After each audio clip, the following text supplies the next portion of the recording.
Michio was useless filth who lived a meaningless, aimless existence until he got transported into another realm. There he became a warrior to conquer perilous dungeons and form the most formidable harem. So he goes to the underground market and purchases peculiar girls who will do anything to obey him. Hey warriors, how is it going? You see me, I am Itachi Uchiha, the hidden Hokage of Leaf Village. Just kidding, you know I am just an AI, but behind this shape, I am here to entertain you with enormous, amazing recaps of all animes you can imagine. So without talking too much, let's dive in our story. It all begins when Michio wakes up inside a stable. When he sees the game interface, he thinks the VR is just incredibly lifelike, even replicating the way he was attired. He then spots some slippers and puts them on, which grants him the level 1 rogue class by mistake. Next, he discovers his bonus blade hidden under some straw and is thrilled to see that the sword has exceptional attributes. Now that he's armed, Michio dashes out to see what awaits him in the simulation. Outside, Michio hears some ruckus and sees the peasants uniting to protect against approaching raiders. He wonders if the locals will be safe, especially since the raiders' boss has a superior rank and a unique thief scarf. The clash begins and the villagers are entirely overpowered. However, since the chief is preoccupied, Michio concludes it's the ideal moment for a surprise strike, so he charges up and gives him the Ned Stark treatment. Another thug lunges to strike him, but Michio swiftly knocks away his blade and overpowers him. Just then, the rest of the thugs dash to flee, but Michio races after them and butchers them until he's winded. After, he checks his interface and sees his rank has increased to level 2, and he's earned a new role as a champion. An elderly man approaches and introduces himself as the village elder Samara. He then welcomes him back to his dwelling to express gratitude for shielding their town. Back at the hamlet, Samara reveals to Michio a chamber full of combat loot and tells him they'll all be his after they've taken their portion. Michio then notices the thief scarf but observes it's been replaced with a counterfeit. He accuses Samara, who pledges to investigate it while he prepares a rune for Michio to rest. When Michio enters to relax, he suddenly ponders how to exit the game. He tries all the command phrases he can recall, but a system notice alerts him that he can't return to the real world. He then recalls the alert that he wouldn't be able to go back and realizes he doomed himself by his own decision. Just then, Samara returned with some water to rinse off and a fresh set of garments. However, it finally dawns on Michio that if the simulation is his new existence, he just nonchalantly slaughtered a group of humans. Samara tells him to notify him once he's done dressing and departs. When he's by himself, Michio begins to spiral, thinking he's no better than Joffrey now, but he understands that it's common for raiders to raid townsfolk in this realm. If he loses his resolve, he'll be an easy target, so he's relieved this happened early on. He then takes his gear and resolves to thrive in this new reality. That night, Samara presents the man who stole the thief's scarf, and he turns out to be one of the townspeople. When Michio verifies the real scarf, Samara asks how he wishes to discipline the man. Michio then tells him to follow his people's customs, which makes Samara disheartened. He turns to the man and invokes a spell to alter his knowledge card. Michio asks what's occurring, so Samara clarifies that he just changed the man's designation to a servant. In their town, individuals caught robbing are sold off as servants, and half the earnings of the trade is given to the target, while the other half goes to their household who lost a helper. Michio then realizes Samara wanted him to be merciful so this wouldn't occur, but it was too late now. After, Samara gives Michio the knowledge cards of the raiders and explains that some might have a bounty on their name. He then guides him to a night post in the city of Bali where he can redeem his prizes. It would also be the ideal spot to sell his combat spoils. So Samara proposes to ready a wagon for him the next morning. The next day, Michio arrives at the city of Bali, which is crowded with people who gathered for market day. After, he proceeds to the night post where a woman as hideous as her demeanor tells him 2 of the raiders had rewards on their name. However, when they ask to view his knowledge card before he gets money, Michio hopes his performance anxieties didn't follow him into the realm. Thankfully, his knowledge card pops out, so the sour woman throws his cash and tells him to scram. When Michio leaves, he realizes the city's lively spirit seems to have vanished, so the cart driver warns him that there are risky districts and shady brothels around. When Michio hears this, his thoughts race, visualizing indecent fantasies. Before he realizes it, he arrives at the servant merchant's mansion. Inside, the lord of the house, Alan, comes out to welcome them, explaining that he had many visitors because a maze was uncovered near the city 2 days ago. When he inquired about the servant, they present a note from Samara detailing the issue. Alan is impressed that Michio managed to overcome so many raiders, but Michio brushes him off, saying they were merely feeble. Alan then proposes 30,000 nars in return for the fool who gambled his life to steal a scarf. Afterward, Michio hands over the villagers' share of the funds, and the cart driver returns to the hamlet. However, Michio soon realizes realizes he doesn't know anyone or anything about this realm and is practically a stranger. Suddenly, Alan returns and asks if he might borrow a bit more of his time. They head back inside, and Michio realizes they're now in a more luxurious-looking place and wonders what he's planning. Alan suggests that since Michio is an adventurer, he should acquire some servants. Michio is conflicted about the notion until Alan clarifies that his enterprise specializes specifically in servants who let you get intimate with them. As Michio's trousers tighten, he composes himself when a maid arrives to offer him tea. Just then, Michio sees the maid with jiggle physics that could bring Einstein to collapse. Alan immediately identifies a fellow enthusiast of culture. So when Roxanne steps away, he asks Michio if he likes what he observes. Alan gets straight to the point and tells him she's their top-rated servant. Embarrassed, Michio asks if a servant could betray their owner, so Alan explains that the servants perish when their owners die, and if they escape, they automatically become criminals. He then adds that Roxanne is a wolfskin and beast warrior, which implies she's incredibly capable in a labyrinth. However, he elaborates that the main advantage of her being a wolfskin is that humans and non-humans cannot reproduce, meaning no bothersome protection is required. Alan assures him that she has granted her permission to be bent like a glow stick, which means Michio can toss his conscience away. Michio struggles with the decision of becoming a sleaze, but when he realizes someone else would sleep with and dominate her if he doesn't, he asks Alan how much he's considering. Alan tells him she costs over 400,000 nars, but Michio admits that he's too poor to manage it.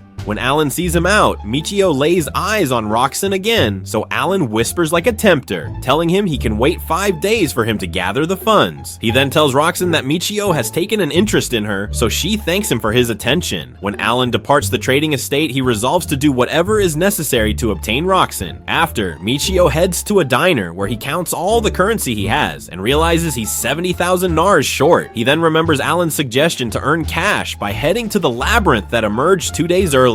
Adventurers earn money by selling the goods they collect from defeating monsters. However, when warned that it would be tough to gather a large amount of wealth in a brief period, Michio realized the quicker path would be to claim bounties. Alan concurred, but said he wouldn't suggest it because if he attracted notice, he'd become the prey instead. In the present, Michio figures that since he has 5 days to get Roxanne, he'll attempt the dependable method first and head to the labyrinth. However, he realizes his weapon is so powerful that others might try to snatch it. If it gets stolen, he'll be doomed, but not in an amusing way. Michio then decides to reset the character and conceal the blade away. Next, he heads to the bazaar to purchase a fitting weapon to replace his primary blade. At the weapon shop, he sees a pile of swords and notices one with an empty skill slot, which means he can assign skills to it later. When the shopkeeper tells him the swords are all the same price, Michio opts for the empty slot sword and asks to get protective gear too. After suiting up, Michio proceeds into the woods to locate the entrance of the labyrinth. There, he sees a party of adventurers pass through a portal and notices one of the men is a mage. After trailing them, he discovers the gate of the labyrinth and watches them pass through. With this, he re-equips his primary sword and enters the labyrinth too.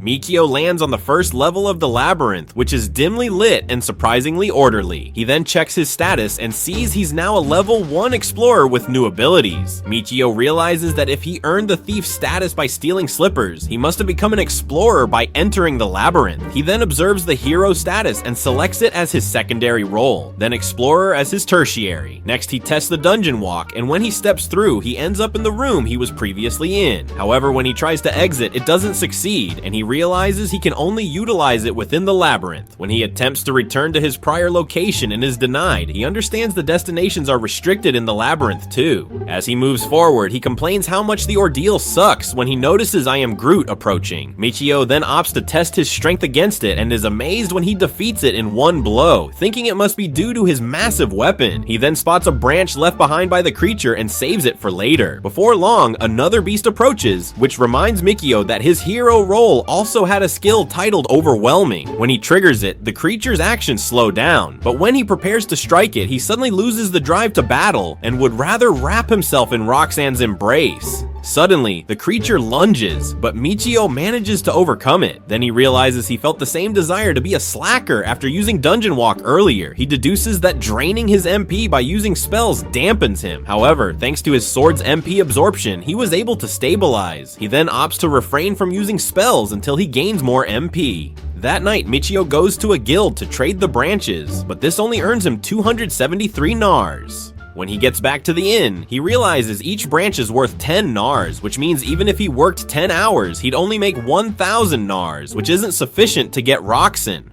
The next day, Michio heads out early, but it's so dim he can't see where he's standing. However, he recalls one of his bonus chances, teleport, so he uses it to warp to the first floor of the labyrinth. Mikio celebrates briefly, but suddenly begins scolding himself for coming to a perilous location. He realizes he's thinking dark thoughts again and calls his sword so he can swiftly beat an enemy and refill his MP after Michio fends off beasts repeatedly, but realizes he doesn't have endless stamina and can't continue. On the plus side, his stats for all his jobs have grown, so he chooses to descend into a deeper part of the dungeon. Suddenly, a stone behind him shifts out of alignment and he uncovers a hidden room. He assumes there might be treasure stored inside and quickly crawls in, but he soon realizes it's actually a beast's lair. As he retreats from the creatures, one of them sneaks up behind him and attempts to strike. He manages to conquer it, but ends up getting flung aside by another Groot. Mikio recognizes that he'll perish if he keeps taking hits like that, so he plans to flee, but the dungeon walk fails to respond. Trapped by his own tool, Mikio has no option but to battle, hoping to compensate for his health drop with his sword HP absorption skill. He then uses overwhelming to hinder the beasts as he slices through them, but this reduces his MP severely. Mikio concludes that since this is his current reality, dying here would be the finish, so he decides to give everything he's got. Unexpectedly, the runt manages to conquer all the beasts and gather their solid wood. He then exits the hidden room, grateful for his weapon's ability to recharge so he can go several rounds. After Michio exits the labyrinth looking like a worn sock, he notices people gathering at the castle entrance and asks what happened. One of the men tells him they found the remains of a criminal who used to linger in town. However, due to the knight's involvement or competing groups, the criminals shifted their base and began attacking nearby towns. Mikio instantly remembers the criminals he had eliminated and wonders if these may be remnants seeking vengeance on him, but he figures they must be aiming for revenge on whoever drove them out of town to begin with. Mikio then asks how they know it was a criminal, so the men indicate that his left hand has been chopped off so they could steal his identity card. At this, Michio realizes they must have been after the bounty and walks away. He realizes the labyrinth is likely a lost route and chooses a quicker route to Roxanne's bed by targeting criminals. Later, Michio sits to strategize how to track down the criminals. Unlike the last time, he won't be hitting distracted targets, so he wonders if he's capable enough to handle it. He opens his job menu, which now includes warrior, swordsman, and merchant jobs. When he inspects the warrior ability, he sees it has stronger traits than villager, but given his new task, he chooses to use explorer, hero, and thief. The next day, Michio strolls around town trying to spot any criminals, but everyone at the bazaar checks out. Suddenly, Michio overhears some guys who say the criminals who are dying are the ones who were driven from the slums. Mikio then recalls when the cart driver told him about the shady spots in the region, so he heads to a dim alley to trigger his teleportation. Moments later, he lands in the slums, which happen to smell like waste. The place is full of underfed misfits and hopeless folks with empty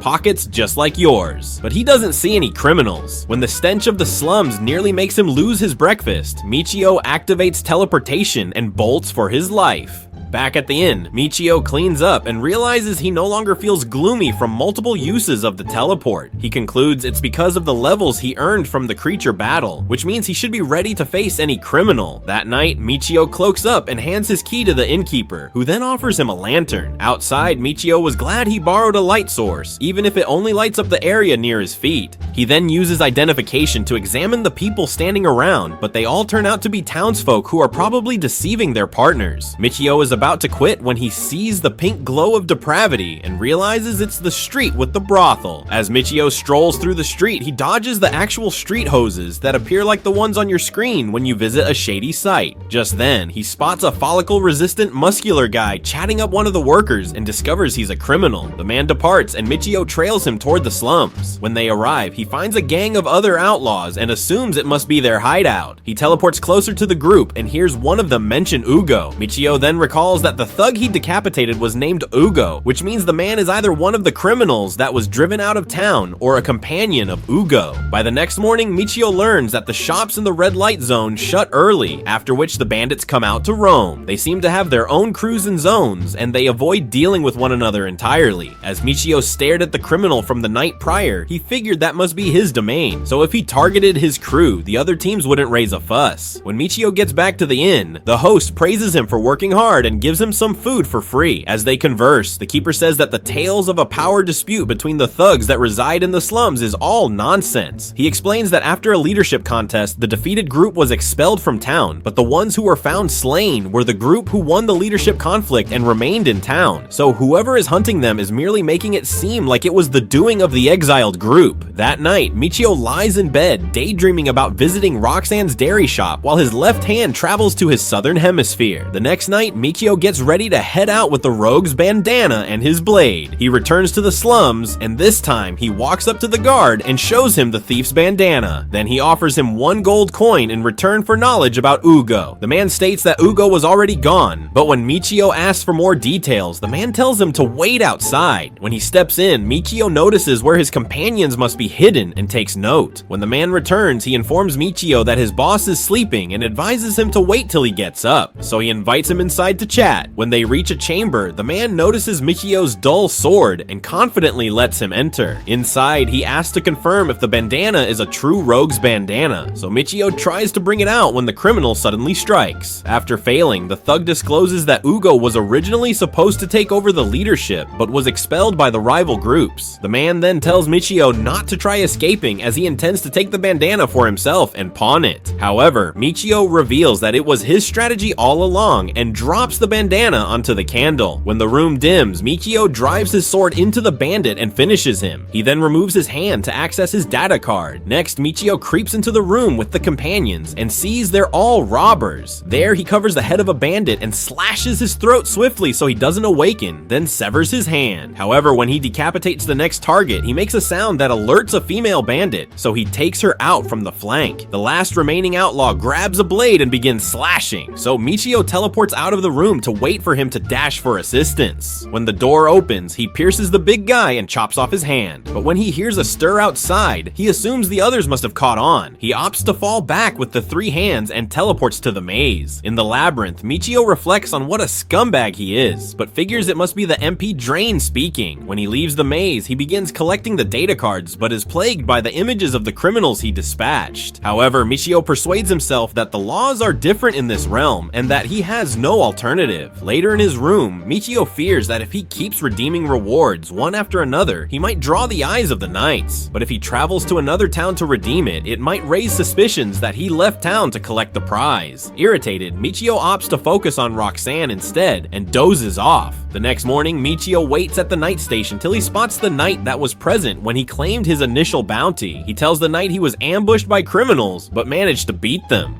So, the man checks his data card and approves him for the payment. The knight goes in to verify the cards, and when he returns, he tells him only 2 had rewards on their heads and gives him the cash. Michio leaves to count the money and is thrilled that he finally has enough to purchase Roxanne. He promptly heads to see Alan to bring the cash and heads inside to fetch Roxanne. When he returns with them, Roxanne thanks him for purchasing her and says sorry for doubting he would come back. Michio assures her it's fine, and she walks over to stand by him. Alan then requests their data card and establishes a pact, making them servant and master. Alan then congratulates Michio on finally acquiring the girl of his steamy fantasies. Afterward, they head back to the inn, and Michio asks for a room for 2. When they inspect the room, Michio observes how uneasy Roxanne seems to be, so he asks if he may touch her ears. Roxanne agrees and sits beside him, while Michio struggles hard to restrain his impulses as he squeezes her springy ears. When Michio observes there's only 1 bed in the room, he realizes his host is a legendary wingman, but that must be why Roxanne is anxious. He then tells Roxanne that his native land is very distant, so he'd need her aid learning what's considered usual around that region. He reminds her that she'll be accompanying him into the labyrinth, so Roxanne assures him she's highly skilled with lengthy tools. After Roxanne begins to unpack when Michio sees she isn't wearing any footwear. When she tells him she's been barefoot the entire time, Michio realizes he's been staring at just in part of her figure. He then gives her a pair of sandals, and when she slips them on, it adjusts to her size. She explains that the gear is built to fit the wearer and promises to cherish her present. Later, they head to the market to purchase some defense gear. Roxanne asks for a timber shield, so they go to a shop, and Michio assists her in selecting shields with vacant skill slots. They then choose some more gear and exit the store. Next, Michio opts to purchase a fresh cloak since the previous one got ruined with blood. He tells Roxanne to pick one she prefers, so she pulls out 2 options and asks Michio which he likes more. Michio thinks this must be a trick and cautiously selects one, but Roxanne was only only torn between color and texture. Mikio asks if there's anything else she requires, reminding her it's a special day, so Roxanne gets bashful and says she'll need some new underwear. When she mentions she only has the one she's wearing, Michio advises her to get 2 extras. After acquiring all the gear they need, Michio proposes they return to the inn. When they arrive, Michio tells Roxanne to take a seat, but she goes directly for the floor. Michio then lifts her onto the bed and tells her not to worry, since she'll be using it too. When he imagines them sleeping together, he gets aroused and grabs her hips. But Roxanne jumps up like your morning wood and suggests she service the equipment first. She pulls out the sword to inspect it, and though she says it's acceptable, she reminds him that he should properly upkeep something he entrusts his life to. Roxanne tells him she wants to use her old undergarments as cloths for the cleaning, so she suggests he go out to eat while she handles it. However, Michio insists they eat together, so Roxanne begins to remove her garments to take off her underwear. Michio tries to give her some privacy, but the perv can't help but peek. When she's finished, she begins to oil his tool with olive oil, and when Michio asks what the advantage is, she assures him it feels smoother.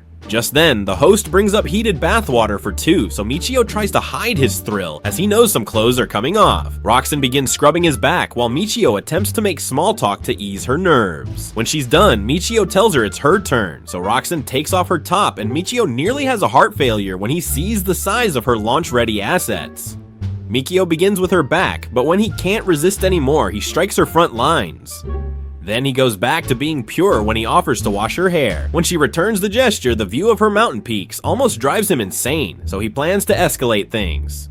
Roxanne sees the hunger in his eyes, so she rushes back and offers to wear her maid costume, making Michio wonder what Alan must have shown her. He then tells her to ditch the costume along with the rest of her clothes. Roxanne complies and joins him on the bed, so Michio kisses her for the first time. He then tells her to kiss him first thing in the morning and last thing at night. When she agrees, Michio proceeds to remove his virgin tag. The next morning, Roxanne kisses Michio awake, stirring his sleeping soldier. Unfortunately, Michio decides to save the energy for later and recommends they proceed to the labyrinth. As they prepare, Michio asks how he can enhance his weapons with powers, so Roxanne asks if he's speaking of ability crystals, which are formed through the collection of creature skills. The crystals can then be merged with gear based on the skills in the blacksmith. Michio asks how he can become one, so Roxanne says it's a talent exclusive to dwarves, so he can't be one. When Michio asks about hiring a blacksmith, Roxanne says she doesn't support it since many shady blacksmiths exist and they dislike direct exchanges. When Roxanne finishes dressing, Michio gives her some hide armor, but when the armor highlights all of her features, they decide to swap armors. Michio then activates group setup and adds her to his crew. When they move into town, Michio pulls Roxanne into an alley where he activates his teleportation and brings her through. He then informs her they're on the first level of a labyrinth via teleportation magic. When Roxanne says she's never heard of such a thing, Michio tells her not to mention it since few people can use it. When they delve deeper into the dungeon, Roxanne points Michio toward the beasts. He wonders how she knows, so she explains that her sense of smell is highly tuned, even for a wolf type, and she's skilled at tracking targets. She then asks him for a power crystal. Michio asks what that is, so Roxanne explains that they capture a monster's energy after it's beaten and can be used as power sources. However, he can't store energy without the crystal, which means he's been messing up again. When he asks how much they go for, she explains that they're the most prized items they can collect in the labyrinth, making Michio feel dumb, so she tries to comfort him. She then explains that they can purchase blank ones from guilds, so Michio proposes they buy one soon. After Michio finds the creature Roxanne detected and summons his blade to battle it. There, he manages to eliminate it with one strike, impressing Roxanne. They continue through the maze, and when Michio sees Roxanne wagging her tail, he's amazed that this brings her joy.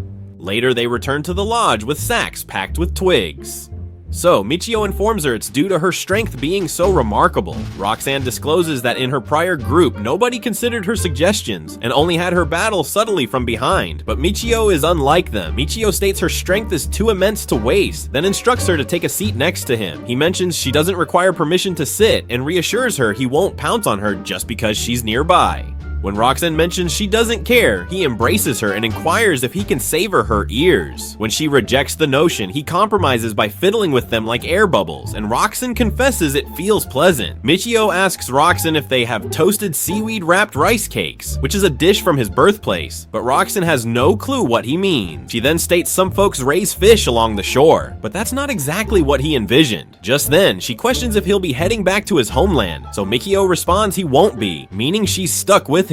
Roxanne clarifies that folks generally trade servants they no longer require, so Michio promises her that he intends on keeping those instruments of massive ruin solely for himself. Nevertheless, he cautions that he's likely to gather more team members, which Roxanne says is perfectly reasonable, though the dummy merely wanted her to approve group shenanigans. Later, they go to the Union and Michio purchases 2 arcane gems. When he hands them to Roxanne, she notes that they alter color based on the arcane force gathered in them. Crimson after eliminating 10 beasts, Violet after eliminating 100, and Ivory after eliminating 1 million. However, most halt at Emerald, which equals 10,000, while some vend at Azure, which equals 100,000. At this, they return to the maze, and when Michio slays the creatures with simplicity, Roxanne recommends they proceed to a taller level. Michio is amazed, as the maze doesn't descend, so Roxanne notes that it ascends because it's evolving like a sentient organism and feeding on the corpses the creatures discard. Michio inquires how they can vanquish the maze, so Roxanne replies he must conquer the Guardian on every level until he climbs to the peak one. Michio realizes he'll require a way to strike numerous foes simultaneously, so he inquires if Roxanne knows any such enchantments, but she doesn't. After they venture deeper through the maze, Michio resolves to rehearse his extra chanting spells to attain the caster profession. However, each attempt to unleash them fails, so he concludes he lacks sufficient MP to invoke them. Just then, Roxanne notifies Michio that was his 10th creature, so he inspects and observes his gem is now crimson. However, Roxanne's gem remains ebony because only the slayer of the final strike gains the arcane force. Instantly, Michio identifies an ability termed Gem Boost, so he activates it with his following strikes, and the next time he reveals Roxanne his gem, it's already Violet. When she questions how it's feasible, he instructs her to keep it confidential. She then mentions emerald gems sell for 10,000 NARS, while golden ones for 100,000 NARS. Since Michio doesn't require currency presently, he opts to disable the boost when he detects a feature to enable group configurations. He elects to explore it, and it reveals all of Roxanne's roles and tiers. Since Beast Fighter is already fantastic, he leaves her unchanged, then inquires if she possesses any recovery abilities or chants. Roxanne explains Monk and Cleric roles can wield those, but to become one, they must overcome beasts barehanded. Michio then instructs her to battle unarmed henceforth, so when the next creature appears, Michio narrowly prevents its strike while Roxanne punches it, but Michio ends it with his blade. However, upon checking his configurations, nothing is altered, so it must not suffice to battle unarmed. He then switches his blade so they can weaken the beast and end it barehanded. However, when he tests the low-tier blade, it's nearly as pathetic as your withdrawal strategy. Roxanne engages and strikes, and Michio is amazed by her agility in avoiding its blows. He then charges in and delivers the last strike, but upon checking stats, still no shift. He views Roxanne's setup and spots the monk roll, so he applauds her excellent performance. In the next encounter, Michio modifies his force stat and tries using his blade again, but obliterates it. However, after tweaking it more rounds, he finally weakens it without slaying it. He then removes his weapons to enhance his might and defeats the beast with a blow. Now that he's attained monk rank, Michio can restore his injuries. He informs Roxanne he swapped role to monk too, but when Roxanne doesn't, grasp how Michio merely tells her to conceal it as well. Later, they head back to the lodge, and Roxanne expresses regret for lacking utility, but Michio reassures her she was helpful. He then starts disrobing her for cleansing time, but Roxanne feels awkward about it since she's a servant, which implies she ought to be scrubbing him instead. Nevertheless, Michio comforts her he isn't objecting. Roxanne reciprocates and strips him, and they resume their nightly exercise session. The following day at the maze, they arrive at a rest space, and Roxanne notes that the Guardian lies beyond the gates. Solely one group may enter the boss's chamber at a time, so if there's multiple groups, they must wait their queue in the chamber. Roxanne is thrilled to battle, but when Michio recalls they'll be confronting a Guardian, he wonders if they're prepared. However, Roxanne reassures him that he is, and the gates swing open to admit them. Roxanne takes point and mentions if fortune favors them, they may retrieve equipment left by a former squad who got wrecked. Suddenly, the Guardian shows up, and Roxanne lunges in to strike, but the boss hardly reacts to her blows. She then grants Michio a chance to hit, but unlike other beasts on the level, it withstands a single strike. Michio then unleashes his burst technique in sync with Roxanne's blows, and they succeed in vanquishing it. Afterward, Roxanne locates a leaf, and when she lifts it, Michio spots a fresh beast strike ability and a new role titled Botanist. Roxanne elaborates that botanists use herbs to craft remedies, so Michio concludes it would be advantageous.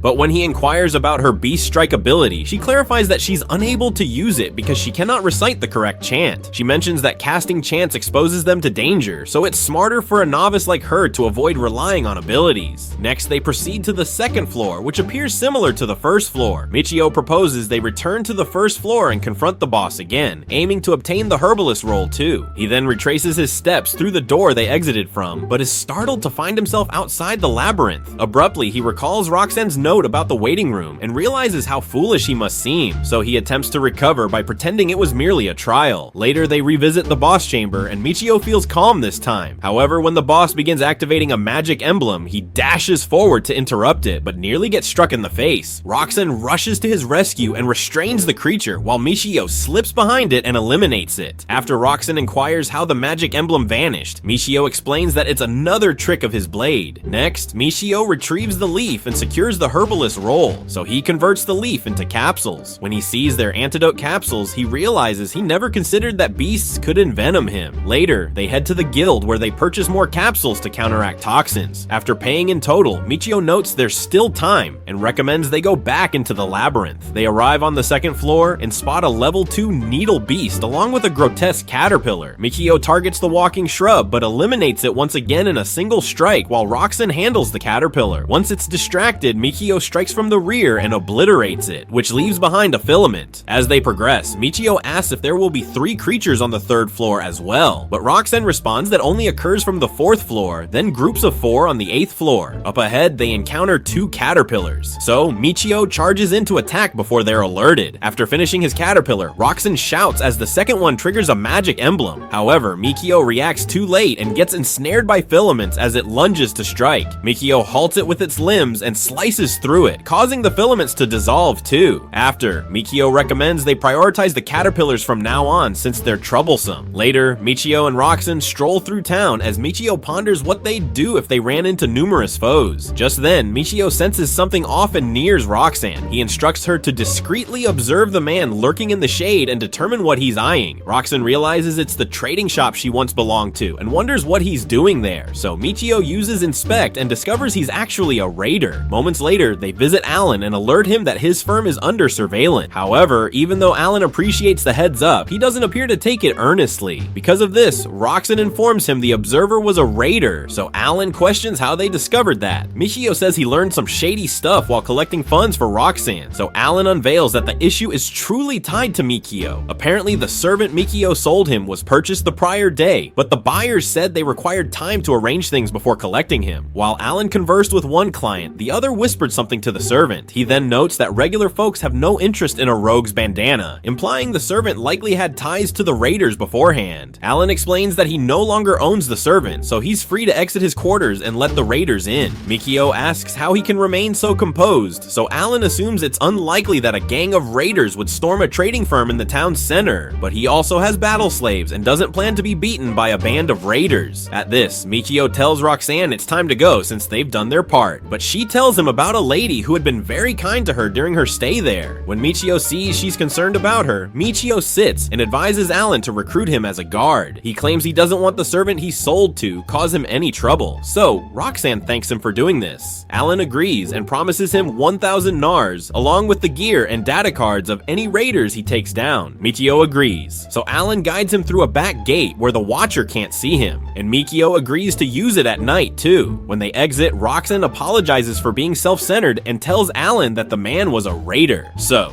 Michio tells her to be cautious next time. Later, Michio gets ready to depart, but is stunned when he sees Roxanne arm herself too, when she insists on joining, so Michio tells her to maintain a safe distance. After they re-enter Alan's firm and sneak in through the back gate there, they regroup with Alan and his battle slaves. So Alan tells them to remain with him until the raiders strike and snuffs the lamp. While they wait in darkness, Roxanne alerts Michio that the door is ajar. Hearing this, the battle slaves brace themselves, and Alan says he has assembled those unable to fight and those who oversee the slaves on the upper floor. When he requests that Mikio shield them, Mikio says that was his goal all along, so Alan draws his blade and heads into battle. Shortly after, Mikio and Roxanne tread in the darkness, and Roxanne senses someone nearing, so Mikio identifies the runner as a level 3 raider. Just then, he guesses the raider likely lacks the courage for a clash and will flee at the first opportunity. Just then, the raider sneaks into a chamber, making Michio wonder if he knows he just trapped himself. So Michio tells Roxanne to stay behind and creeps toward the room. Just then, he recalls how he tried chanting his bonus spells randomly, but none functioned due to his limited MP. So he realizes there are still some he hasn't tried yet. On reviewing his unused options, Michio selects the equivalent trade spell and presumes it's meant for exchanging HP. After this, he decides the spell is too risky to test on monsters whose HP he doesn't know. Then pushes the rune door open, gauges the raider's stats, and sees he's a level 3 raider, same as himself. However, since Michio held other roles, he deduced he must have higher HP than the raider. Suddenly, Michio triggers the equivalent trade spell, and it activates in the darkness. Michio then collapses and realizes he just drained a lot of MP. While he questions what he's just done, Roxanne rushes in and asks if he's okay. While he struggles to get on his feet, they sense someone approaching, and it turns out to be Alan, who then asks if he's alright. Alan then points out that one of the bandits fled and headed in their direction. Just then, Alan spots the mess in the room and moves closer to inspect it. Alarmed, Michio fears that Alan will find it strange, but fortunately Alan asks if it's a self-destruction orb. Curious, Roxanne inquired about it, and Alan clarifies that it's a tool that bursts people apart, and he didn't expect the bandits to possess any. Relieved to know Alan didn't deduce it, Michio tries to get up and consumes a pill to regain some of his MP.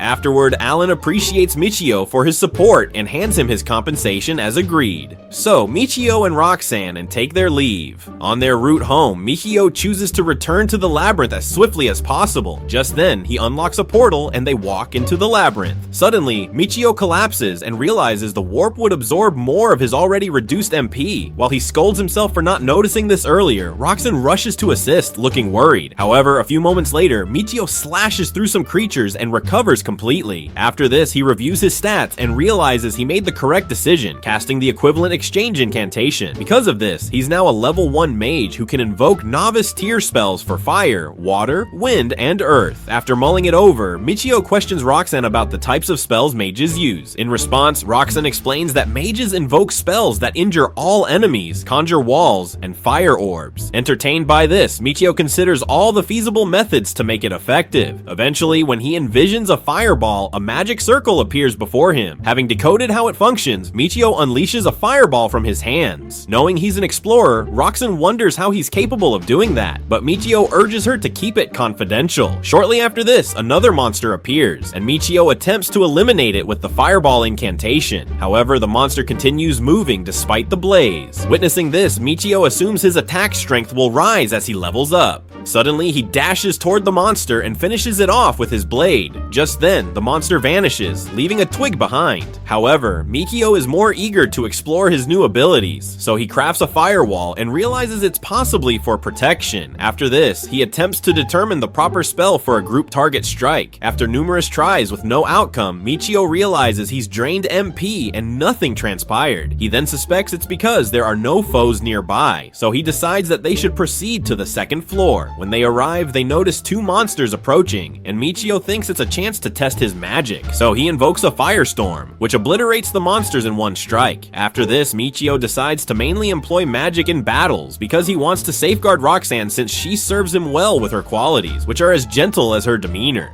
Some moments later, a monster caterpillar ignites from Michio's spell, and when it vanishes, Michio says it would be simpler if his incantations were slightly stronger. Just then, Roxanne discloses that she's heard that mages typically wield staves. Upon hearing this, Michio wonders why he hadn't considered it and remarks that the next market day is in 4 days. He then grumbles that it'll take a while before they can acquire one. However, Roxanne says that he'd need to go to Karatar to visit a permanent vendor. When Michio asks where in the world that is, Roxanne clarifies that there's a vast labyrinth there, along with many outlets catering to explorers. So he decides it's worthwhile to explore. After this, they reach the boss's waiting area, and the boss emerges as a giant insect, so it forms a magic circle and gets ready to strike. However, Michio constructs a firewall that repels the attack. After this, they collectively defeat the insect, and Mikio collects a reel of thread left behind by the creature. Next, they proceed to the 3rd floor, where Roxanne sniffs the air and says there's likely a single cobalt up ahead. Unaware of what that is, Michio figures it's a great way to discover what they're like, since there's only one. Just then, Smeagol steps out from the shadows clutching a dagger. Amused by this, Michio activates his magic circle and hurls a fireball at the creature. Within seconds, the cobalt disappears, astonishing Mikio, who had expected more from a level 3 beast. So Michio spots the salt dropped by the monster and picks it up. He then inquires how much it's worth but is disheartened to hear it's as costly as your ex's assurances. So he tosses the salt and embarks on a rampage, slaying more kobolds. Michio then checks his satchel and announces that it's already packed, so he proposes that they retreat for the day.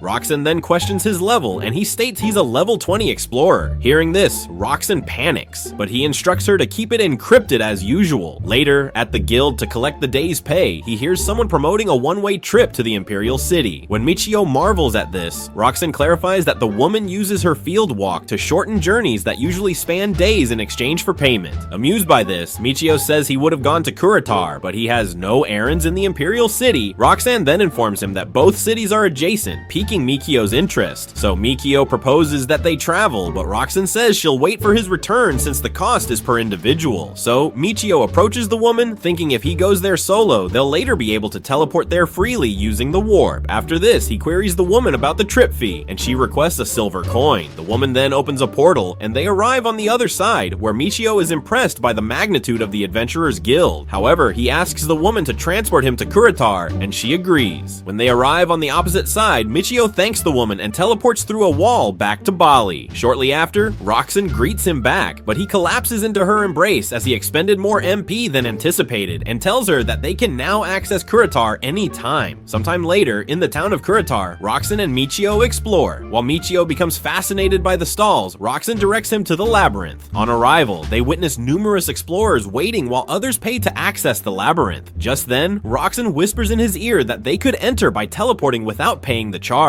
Impressed by this, Michio praises Roxanne for being clever. After this, they stroll into a shop where household goods are sold, and a vendor asks if they need something or a place to reside. In reply, Michio inquires if they vend weapons, but the merchant explains that they only sell hardware and describes the weaponry shop. On their way out, Michio asks Roxanne if the store is also a property agency, and she replies by saying she doesn't know what the market is like in Kuritar. When he provides him the summary of rents for different house sizes, Michio understands he's been wasting his funds at the inn, so he inquires if just anyone can lease a home, and Roxanne clarifies that it's feasible if the city is big enough. She then murmurs that he could probably reside anywhere since he has access to incantations. Meanwhile, Michio prefers to conceal his mystical talents from the public, so he opts to live like every other adventurer. Later at the armory, Michio activates his recognition skill and inspects the staffs and scepters on display. To avoid draining his account, Michio chooses a reasonably priced one, while Roxanne praises him for being a wise judge of value. As they peruse the store, Michio is amazed to spot staves crafted from metal, steel, and timber, so he decides to purchase the wooden one so he can promptly resume his back-scrubbing practice. Subsequently, on the fringes of the city, Michio and Roxanne discover a peaceful living area beyond the town square and determine it's the ideal spot for a loudmouth like Roxanne. So, they return to the supply shop where Michio questioned the vendor if just anyone could dwell in the city. In reply, the trader explains that they could, but their intellect card must be verified. She then inquires if Michio was an adventurer and what type of dwelling he's seeking. Since Michio has no idea about this, he asks about the existing options. The merchant then inquires if they'll both be residing there, and he says they will for the moment, but that might alter later. Hearing this, the vendor grins and applauds him on being an adventurer indeed. Taken aback by her comment, Michio wonders if she recognizes Roxanne as a servant, while the vendor examines Roxanne's floating assets and compliments his taste in ladies too. After questioning Michio about his tastes and realizing he has none, the vendor says she's got some homes close to the labyrinth. To avoid upsetting the locals, Michio says he doesn't mind living further away. After this, the vendor assumes that since he's not a fighter, he prefers a residence made with blocking concrete. When he questions what that is, Roxanne clarifies that warp can't be used on walls built from blocking concrete, so Michio thinks that hinders him from teleporting as he pleases. However, the vendor assures him that he can fit a solid divider. After this, Michio asks to visit the property, and they are brought to the outskirts of the town. town. There, the vendor states that they could utilize the garden as they wish, but Michio notes that it's quite untended. When they complain about this, the vendor says it's bound to happen without anyone to maintain it. She then recommends that they plant other herbs in the garden. Just then, Roxanne asks for some sprouts, and the vendor complies. After this, the vendor promotes some tubing to them, making Michio suspect she's on a quest to drain his pockets. On entering the house, the vendor explains that they could perform a range of modifications since the prior tenants did a few of them. After presenting them, Michio is stunned to discover that the earlier occupants constructed a bath space apart from the lavatory, so he investigates it and ponders what it's intended for.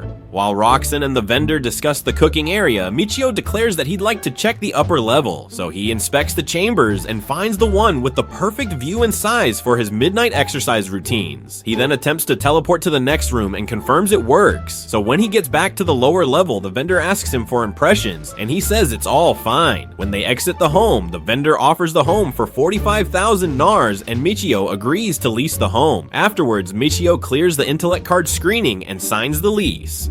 On their way out, Roxanne mentions she's happy they received a rebate, so Michio thanks her. However, he knows it's only due to his 30% discount ability. Just then, they agree to purchase some assorted supplies the next day. However, since he can't wait to have a bed in the house, Michio proposes that they get the furnishings first. Later, Michio warped into their fresh residence and wouldn't stop rambling about the incoming mattress. Meanwhile, Roxanne panics when she realizes they can do that even though the home was built with blocking concrete. Afterward, at the Bali, Michio draws his wand and says he can't wait to try it. Luckily for him, they encounter a creature insect and he instantly hurls a fireball to destroy it. However, the insect resists perishing, so Michio casts more with his wand and the bug vanishes, leaving a coil of thread. Later that day, at the inn, Michio requests some warm water and a lamp. While he waits, he reminisces on how the room has satisfied him and his passions. Just then, Roxanne joins him and he realizes how relaxed she's become around him. Without delay, he starts to engage Roxanne like an instrument while she makes joyful noises as she reaches lover's heaven for the first time. The next morning, when they get ready to depart, Roxanne reminds Michio how he reaped his returns on her in that room and says she anticipates more of that. Hearing this, Michio struggles to keep his companion calmed and strokes her hair instead. At their new residence, Michio fills the vessels with enough water for Roxanne to scrub. He then chooses to explore the Curator Labyrinth, and there he spots some knights promoting maps of the labyrinth. Amused by their commercial skill, he moves nearer to get a copy. Afterwards, he pays the admission fee and enters to find it's crowded. He then discovers a secluded spot to warp his way back to his apartment. Upon arriving home, he announces that they can now access the Curator Labyrinth without paying. In reply, Roxanne curtsies and greets him, so he plays with her hair and pulls her close. Just then, Roxanne says she's dirty, but Michio doesn't mind, so he decides to seize the moment. Unfortunately, they're interrupted by a knock on the door. Their furniture was delivered, but Michio refuses to let the man in to prevent anyone from teleporting into their crib. After assembling the most essential furniture, Michio decides to go for a test run and pulls Roxanne closer. He then helps her out of her clothes and performs a 50 Shades of Grey all night long on the new bed. The next morning, Michio wakes to Roxanne's kiss as usual, but while he wishes that would last forever, he realizes screwing all day won't pay the bills, so he says they have to go to the labyrinth. After waiting their turn at the first floor boss waiting room, they went in. Suddenly, a ripped Smeagol appears before them with a butcher's knife, intimidating Michio with its abs. However, Roxanne attacks it first. In retaliation, the Cobalt swings its knife in slow motion, surprising Michio, who had expected more, so Michio walks up to it and offs it in one hit. Shortly after, they arrive on the second floor, and Roxanne points out that it would probably be safe to use magic since half the second floor seems to be Cobalts as well. Unimpressed, Michio suggests they call it a day and do something more interesting, so they teleport their way back into the apartment. Roxanne then tells Michio to go get some rest, but since he needs her to put him to rest, he asks what she's up to, and she says she'll get the seeds.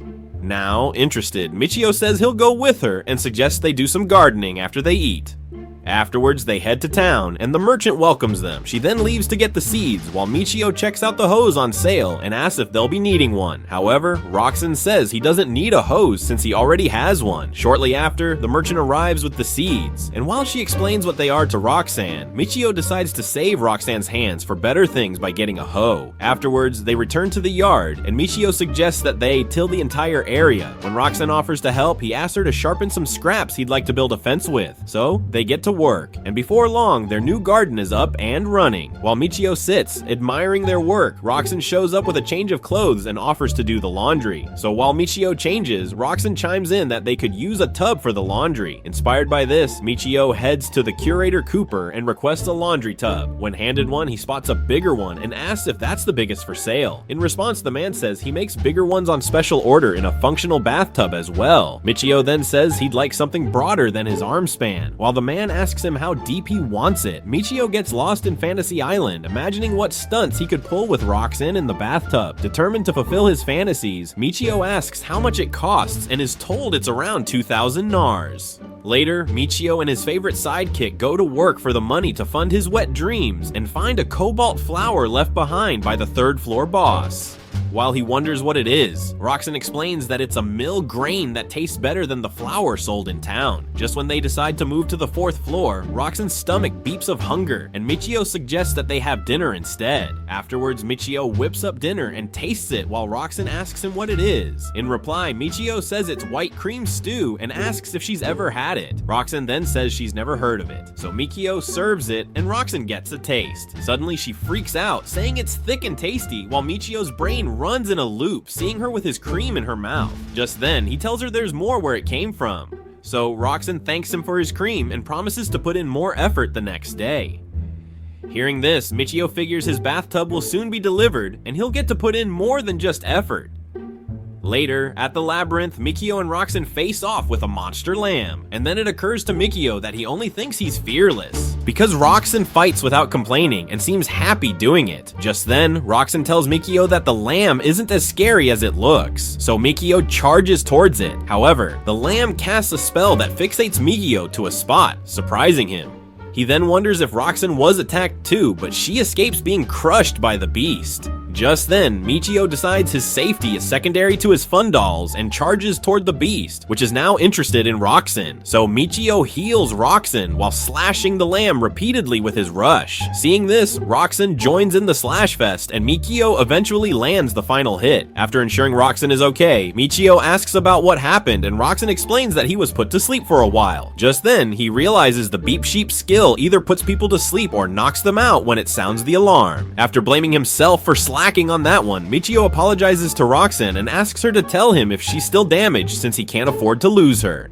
Just then, Michio suggests they call it a day since his order will be arriving soon, while Roxanne wonders what he means. At the house, Roxanne asks Michio what they're expecting, and a cart suddenly rolls into the yard. Just then, they both freak out, seeing the size of the bathtub on the cart. After dropping the tub, the man takes his leave, and Michio suggests they move it inside. Afterwards, Roxanne asks what it's for, and Michio says it's a bathtub used for bathing. He then asks her to get the jugs. After this, he fills the jugs with a water wall and heats it with a fireball. After filling the tub with warm water, he realizes he's far from finished, so he continues the process till nightfall. After filling up the tub, Michio tells Roxanne that he's not getting in alone since he filled the tub and heated the water for two. Surprised by this, Roxanne says she'd be delighted to join him. Shortly after, while Michio enjoys the bath, Roxanne shows up to join him. He then shows her a soap he made and rubs it on a sponge and suggests that they use it instead of body wash. When he instructs Roxanne to take off her towel, she protests, asking him to go first. But Michio claims he made the soap just so he could wash her. Thinking it's an experiment, Roxanne strips and Michio gets to work, fulfilling his long-awaited fantasy. Afterwards, the post-nut clarity hits, so Michio asks about Roxanne's injuries, and she says she feels so good they don't hurt. As a thank you, Roxanne grabs Michio and they exchange fluids. While Michio wonders what it's for, Roxanne says she hasn't washed his lips.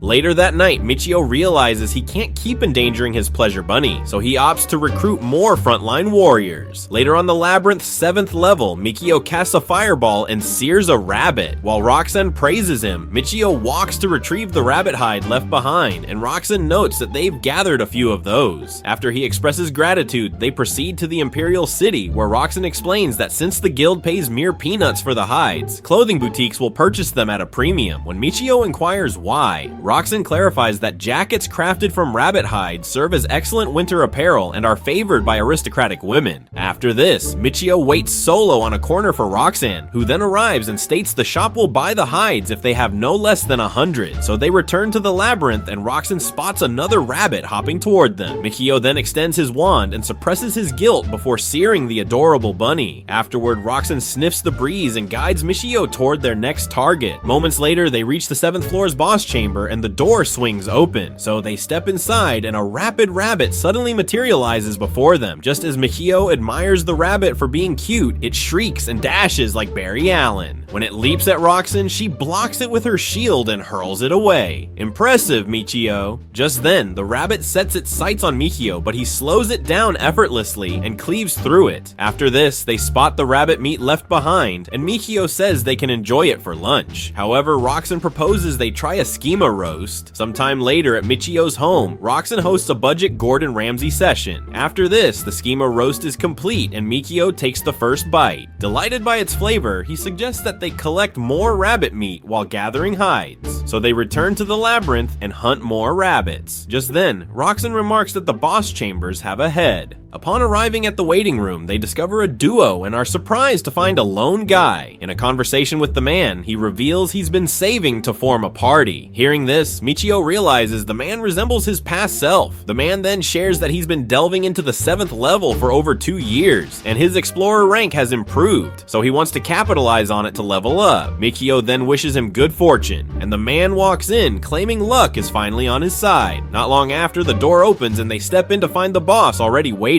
Startled, Michio summons his sword and wonders if the encounter holds something unique. However, when the rabbit lunges at him, he slows it down like before and slices through it. Surprised nothing unusual occurred, Michio scans the area and finds a shiny item. On inspection, they find some gear on the ground, and Roxanne deduces that it must belong to the party that went in before, as the boss was already present. So, Michio picks up a black magic crystal, and Roxanne explains that it should integrate easily with his if pressed against it. Just then, Michio remembers the talk with the solo fighter and merges the magic crystals, pondering why the noble perish young. Later at Michio's house, he channels his sorrow into his magnum and takes Roxanne to Pound Town. After relentlessly exploring her labyrinth, Michio mourns the loss of the explorer they met earlier and questions if he's next. After pondering the risk to his life, Michio sits upright, confused about why he can't shake the feeling. Just then, Roxanne asks if he's struggling to sleep. In response, Michio says he'll doze off eventually. However, Roxanne gives him something to stare at and opens her arms, offering her comforting hills. The next day, they return to the labyrinth and confront a spy spider and an escaped goat. However, he remembers the fallen explorer and resolves to stop being feeble while defeating the monsters in their path. Afterward, Michio slays a rabbit and retrieves the hide it leaves. On checking the item box, he realizes they've gathered 300 hides, so they head to the Imperial City. Upon arrival at the shop, Michio tells the clerk that he'd like to sell 300 rabbit hides. After they unload the hides on the counter, the clerk mentions it'll take a while due to the quantity. Unfazed, Michio says they'll browse around, and the clerk guides them to the display room. So, they explore the shop and check out the silk camisoles on offer. While browsing, Michio wonders how one would look on Roxanne, and a female clerk explains that it's a trendy sleepwear among noble ladies. Hearing this, Michio asks Roxanne what she thinks, but she's momentarily speechless. Just then, Michio inquires about the price and decides to purchase 2. At this point, Roxanne finds her words and asks if he's certain. In response, Michio says it's his way of showing appreciation for the previous day, so she thanks him and they choose colors. Just then, the male clerk returns and thanks them for waiting. After this, he compensates them for the hides and adds a bonus for the bulk. Later at the house, Roxanne thanks Michio for the sleepwear and says she'll wear one of them while he takes her to Cloud 9. Preparing for this, Michio suggests they take a bath first. However, while filling the tub, Michio realizes how inconvenient it is. He then calls Roxanne to accompany him to the labyrinth since he's drained of MP. A few moments later, they reach the 7th level and face 3 creatures. Suddenly, Roxanne charges in and downs 2. However, the punch dodges her blow and rushes Michio, who's distracted by thoughts of the camisole awaiting him. Drained from lack of MP, Michio manages to eliminate the punch and collapses. Roxanne rushes to aid him. However, he claims it's just a scrape and scolds himself for overestimating. After this, while relaxing in the bath, Michio realizes his finger is still swollen. So, Roxanne asks if he's fine and inspects it. Just then, Michio says it'll heal quicker if she sucks on it. After this, Roxanne demonstrates her expert tongue skills. When Roxanne asks how she did, Michio says the pain is gone. Realizing how good it felt, Michio decides to escalate. So he claims he was hit somewhere else and presents his member for a gawk remedy. Afterward, Roxanne appears in the room with her new nightwear, which overloads Michio's senses as soon as he sees her gravity-defying curves. After appreciating the masterpiece that stood before him, Michio requests her to twirl and is amazed to see she's wearing nothing beneath. Without hesitation, Michio tugs her and enchants the woodland creatures with her lovely melodies. To all Leaf Village ninjas. That is it for today. Recap, do not forget to join our clan, our army, my friend. You can do that by clicking that red button below the video, destroy it for me with that bell. To follow us on YouTube with many videos to come in the following days. So see you later, bro. Peace out.